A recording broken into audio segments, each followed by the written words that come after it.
Campanha da Fraternidade de 2024. Parte 2. Iluminar. O Testemunho dos Santos. 114. A vida e a história dos santos e santas que com seu testemunho iluminam, quais luzeiros, o caminho bimilenar da Igreja, não deixam de oferecer-nos exemplos edificantes de fraternidade e amizade social. Como não recordar a bela e santa amizade de São Gregório Nazianzeno e São Basílio de Cesareia, caracterizada por este com a expressão "parecia-nos ter uma única alma em dois corpos"? Lembremos da grande amizade entre o patriarca de Constantinopla, São João Crisóstomo, exilado pelo imperador, e a diaconisa Olímpia, que tanto o ajudou com suas cartas no tempo do sofrimento. Também a grande e fraterna amizade dos irmãos São Bento e Santa Escolástica, que mutuamente se impulsionavam na busca de Deus, é exemplo para nós. 115. De São Francisco de Assis, não podemos nos recordar apenas de sua terna amizade com Santa Clara, rosto e coração feminino, tão fecundo do franciscanismo. É preciso lembrar de Frei Leão, fiel companheiro de missão e reclusão de São Francisco no Monte Alverne. Mas ainda merecem menção os outros primeiros companheiros, Frei Ângelo, Frei Rufino e Frei Maceo, tão amigos e irmãos que mereceram circundar em suas sepulturas a sepultura do irmão Francisco. Amigos e irmãos na vida e na morte, à espera da ressurreição. Há ainda uma senhora sepultada na entrada da cripta de São Francisco, onde o Papa assinou em 3 de outubro de 2020 a carta encíclica Fratelli Tutti. É Jacoba di Setesoli, uma mulher romana que ofereceu ao santo doces de amêndoa de sabor inesquecível durante sua enfermidade em Roma. A ela, Francisco mandou escrever, às vésperas de sua morte, chamando-a Fra Jacoba. Fra é a abreviatura em língua italiana da palavra fratello, que quer dizer irmão. Chamando-a de Fra Jacoba e pedindo-lhe que viesse imediatamente a Assis, trazendo os doces inesquecíveis, um tecido escuro para envolver o seu corpo e velas de cera para o seu sepultamento. Ela chegou a Santa Maria dos Anjos quando Francisco fechava os olhos para este momento, e Frei Elias, o sucessor de Francisco no governo da ordem, mandou abrir-lhe as portas para que a amizade entre ela e São Francisco se manifestasse mais uma vez. 116. Não é exagero dizer que não há santidade no ódio, na indiferença, na exclusão. A santidade só se manifesta na fraternidade, na amizade sem fronteiras, para além dos nossos gostos, afetos e preferências, abrindo-nos ao outro, por mais repugnante que ele nos pareça, como era o leproso para o jovem Francisco de Assis, no processo de sua conversão, que ele mesmo recorda no seu testamento dizendo: "O Senhor concedeu a mim, Frei Francisco, começar a fazer penitência, porque, como estava em pecados, parecia-me por demais amargo ver os leprosos. E o próprio Senhor me conduziu para o meio deles, e eu fiz misericórdia com eles. E aquilo que me parecia amargo converteu-se para mim em doçura da alma e do corpo." É um trecho do Testamento de São Francisco. A vida religiosa consagrada, testemunho de fraternidade e amizade social. 117. As ordens e congregações religiosas católicas representam preciosas experiências de comunhão. Essas comunidades de homens e mulheres dedicam suas vidas a um chamado específico, seguindo os ensinamentos de Jesus Cristo e os carismas deixados por seus fundadores. Possuem uma longa história de devoção e serviço. Vivendo em mosteiros ou conventos, seus membros buscam a Deus por meio da oração e da fraternidade. A partir dessa vida fraterna, as ordens e congregações religiosas, bem como dos institutos e outras formas de agregação, desenvolvem ações pastorais, educacionais, de saúde e caritativas. 118. Em meio à variedade de formas da vida religiosa, a comunhão é o cerne de todas elas. Seus membros vivem em comunidades nas quais compartilham seus dons e talentos em prol de um objetivo comum: servir a Deus e ao próximo. A vida em comunidade impulsiona o crescimento espiritual, aprofundando a relação com Deus e fortalecendo os laços fraternos entre os membros. As ordens e congregações religiosas, com suas diversas missões, enriquecem a Igreja com sua espiritualidade e caridade. São concretizações da comunhão dentro da Igreja. Ao viverem juntos em fraternidade e dedicarem suas vidas a Deus e aos outros, esses religiosos e religiosas são um exemplo inspirador de como a comunhão e o serviço são fundamentais para o chamado cristão. Espiritualidade de comunhão. 119. Mais próximo dos nossos tempos, São João Paulo II já se antecipava à amizade social, no início do novo milênio, ao propor à Igreja uma espiritualidade de comunhão. Fazer da Igreja a casa e a escola da comunhão. Eis o grande desafio que nos espera se quisermos ser fiéis ao desígnio de Deus e corresponder às expectativas mais profundas do mundo. Que significa isto em concreto? Também aqui o nosso pensamento poderia fixar-se imediatamente na ação, mas seria errado deixar-se levar por tal impulso. Antes de programar iniciativas concretas, é preciso promover uma espiritualidade da comunhão, elevando-a ao nível de princípio educativo, em todos os lugares onde se plasmam o ser humano e o cristão, onde se educam os ministros do altar, os consagrados, os agentes pastorais, onde se constroem as famílias e as comunidades. Espiritualidade da comunhão significa, em primeiro lugar, ter o olhar do coração voltado para o mistério da Trindade, que habita em nós e cuja luz há de ser percebida também no rosto dos irmãos que estão ao nosso redor.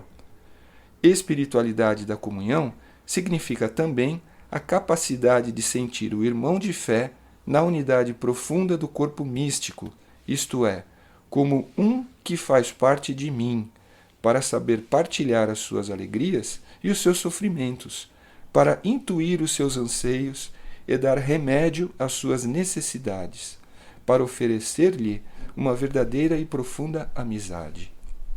Espiritualidade da comunhão é ainda a capacidade de ver, antes de mais nada, o que há de positivo no outro, para acolhê-lo e valorizá-lo, como dom de Deus. Um dom para mim, como o é para o irmão que diretamente o recebeu. Por fim, espiritualidade da comunhão é saber criar espaço para o irmão, levando os fardos uns dos outros. Gálatas, capítulo 6, versículo 2. E rejeitando as tentações egoísticas que sempre nos incidiam e geram competição, arrivismo, suspeitas, ciúmes. Não haja ilusões. Sem esta caminhada espiritual, de pouco servirão os instrumentos exteriores da comunhão.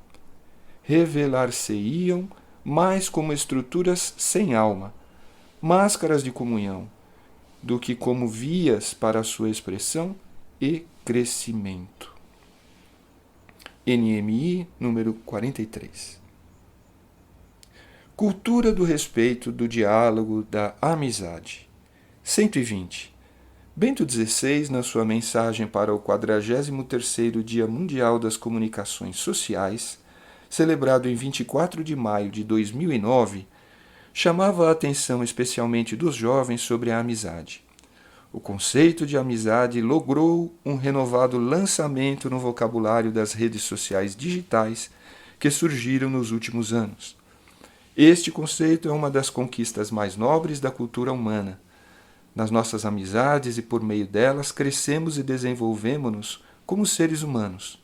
Por isso mesmo, desde sempre, a verdadeira amizade foi considerada uma das maiores riquezas de que pode dispor o ser humano.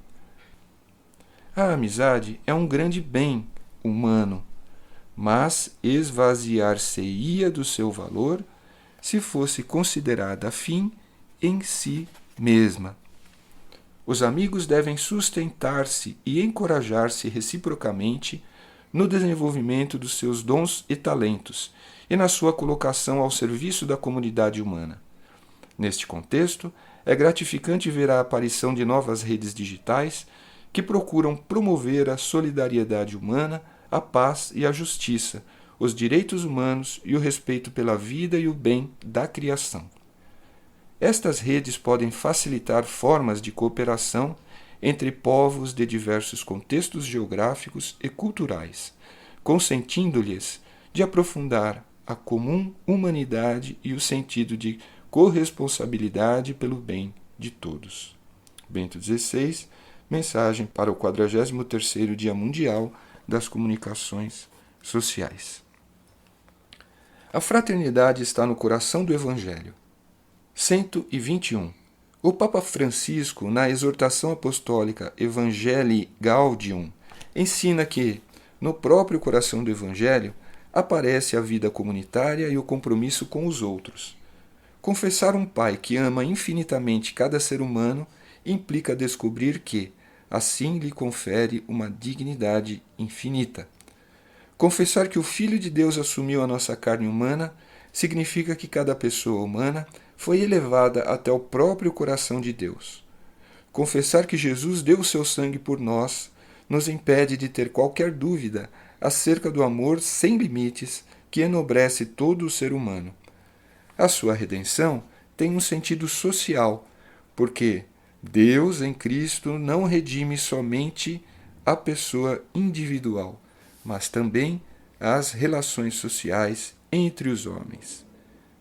CDSI número 52. Confessar que o Espírito Santo atua em todos implica reconhecer que ele procura permear toda a situação humana e todos os vínculos sociais. O Espírito Santo possui uma inventiva infinita, própria da mente divina, que sabe prover a desfazer os nós das vicissitudes humanas mais complexas e impenetráveis. A evangelização procura colaborar também com esta ação libertadora do Espírito. O próprio mistério da Trindade nos recorda de que somos cristãos à imagem dessa comunhão divina, pelo que não podemos realizar-nos nem salvar-nos sozinhos. A palavra de Deus ensina que, no irmão, está o prolongamento permanente da encarnação para cada um de nós. Todas as vezes que fizestes isso a um destes mais pequenos, que são meus irmãos, foi a mim que o fizestes. Mateus capítulo 25, versículo 40. O que fizermos aos outros tem uma dimensão transcendente. A mesma medida que usardes para os outros, servirá para vós. Mateus capítulo 7, versículo 2. E corresponde à misericórdia divina para conosco. Sede misericordiosos como vosso Pai é misericordioso. Não julgueis e não sereis julgados. Não condeneis e não sereis condenados. Perdoai e sereis perdoados. Dai e vos será dado. A medida que usardes para os outros servirá também para vós. Lucas, capítulo 6, versículos de 36 a 38.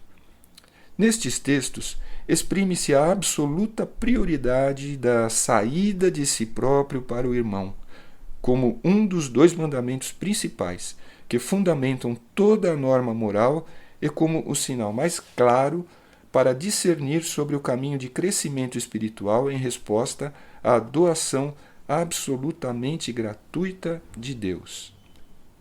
Evangelii Gaudium, número 177 a 179.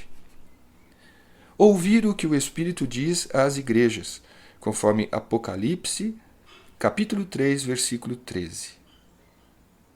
122. Animada pelo convite do recente processo sinodal, a Igreja no Brasil tem se aberto ao esforço permanente de ouvir a voz do Espírito.